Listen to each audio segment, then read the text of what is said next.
بسم اللہ الرحمن الرحیم۔ السلام علیکم ورحمۃ اللہ وبرکاتہ۔ 100 برائیاں مٹا دینے والا کلمہ۔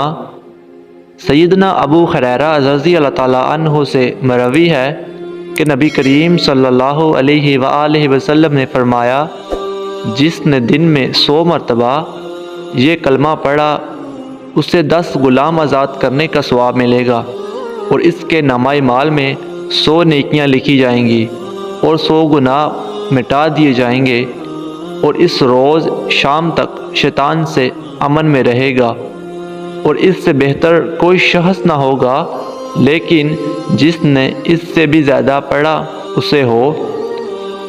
وہ کلمہ ہے لا الہ الا اللہ وحدہ لا شریک لہ لہ الملک وَلَهُ الْحَمْدُ وَهُوَ عَلَى كُلِّ شَيْءٍ قَدِيرٌ۔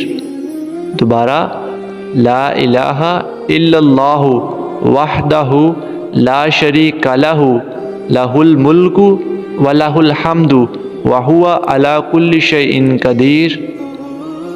اللہ تعالیٰ سے دعا ہے اللہ تعالیٰ ہم سب کے تمام صغیرہ کبیرہ گناہوں پر اس دنیا میں بھی پردہ فرمائے، اور آخرت پر بھی ہمارے گناہوں پر پردہ فرمائے، اور ہمیں اپنے گناہوں پر سچے دل سے توبہ کرنے کی توفیق عطا فرمائے۔ شکریہ۔ السلام علیکم ورحمۃ اللہ وبرکاتہ۔